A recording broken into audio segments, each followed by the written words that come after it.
In the wake of the devastating wildfires in Northern California that have left 42 people dead and 200,000 acres completely destroyed, there are some right-wing websites that are blaming an undocumented immigrant for the fires in completely false and completely unsubstantiated headlines. So take a look at some of these. Breitbart said, ICE detainer issued for suspected wine country arsonist in Sonoma jail.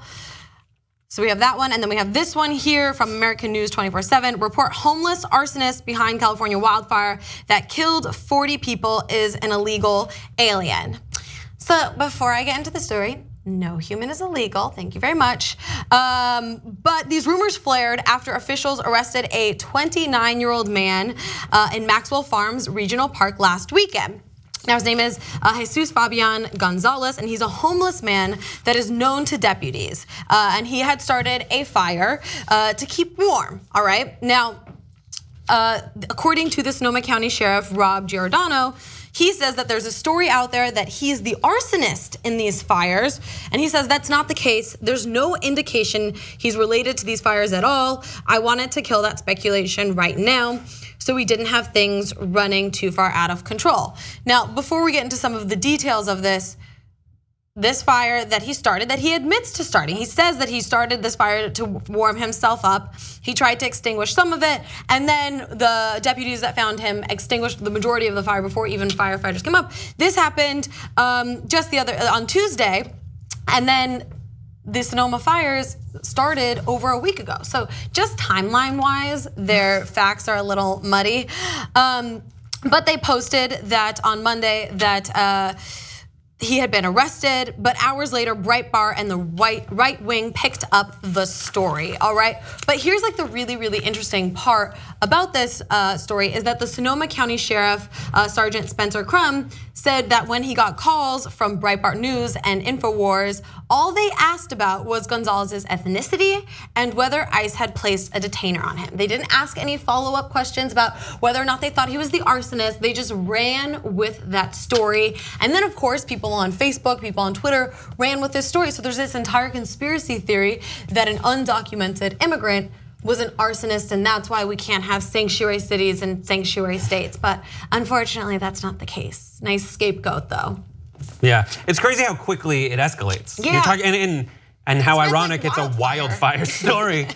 That it just catches on that fast, and that's all they need is like, there are things that happen that they kind of have a filter out for. Oh, does it involve like a big story people are talking about? Is there anything that randomly kind of involves any other wedge issue we're trying to push? If they overlap ever, oh, now we have our spin on it. And then you see the way it goes from Breitbart to American 24. How it travels. Yeah, it's unfortunate, and I think this story was receiving very little attention by conservative media until they could attach this narrative to it, which I think is just unfortunate, and I pine for the day we can return to objective reporting.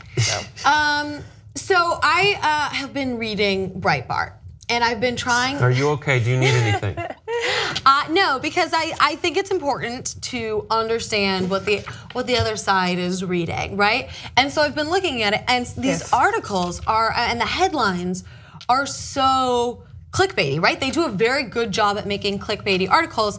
And so I've been clicking on them like, oh, no way this can be true. I get sucked into it too. No way this can be true. And then you click on it and you read the article, and oftentimes the article has nothing to do with the headline. And they'll say somebody, it's like when TMZ says, so-and-so like tells this bitch to like step off, and like the person did not say that in the interview. Like they just come up with BS explanations. And if they're banking on the fact that the readers aren't reading the article, that they're seeing the headline and sharing that. That's what they're banking on. Because if you look into these articles, they're oftentimes not even addressing the headline. They'll say that there's an arsonist, and they'll like imply that it's related to the Sonoma fires, but they don't go into and give any actual facts that it's there. Yeah.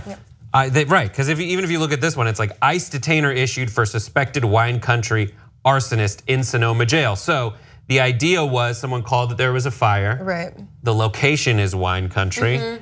This guy's did ICE issue a detainer? We don't know, but there's something happened there. Diagramming a sentence. Where is the noun? Yeah, but it's like it's all those words. That's the thing. It's a formula. They create a word cloud, and it's weird. Like there's this one a while back. There was some kind of like New York Times thing about what happens at Breitbart, and very often they said that they cover their bases in a number of ways. They do.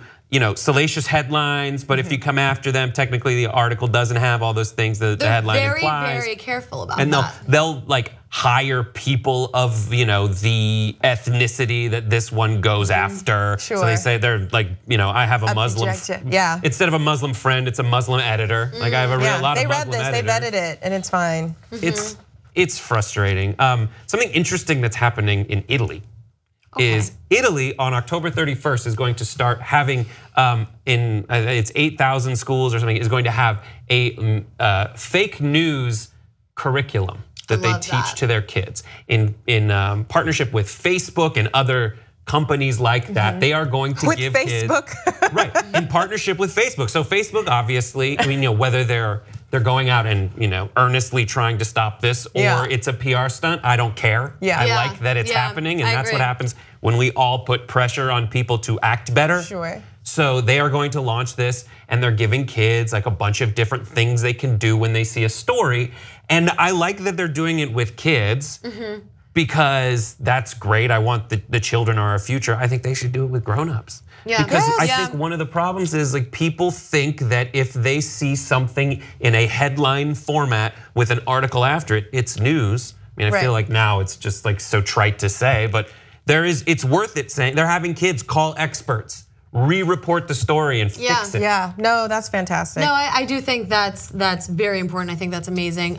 Really quick, I want to go circle back to this story about the Sonoma wildfires, because even though some of these right-wing outlets tried to use undocumented immigrants as a scapegoat, people in Northern California, officials in Northern California have actually been very welcoming to undocumented immigrants, and they said that if they do go to shelters during this, there will be no ICE officials there. They said that they'll be safe and that they don't have to worry about that while they're fleeing the fires. So I do think that's important to note. If you like this video, you'll love the whole TYT network. Check it out at tytnetwork.com/join.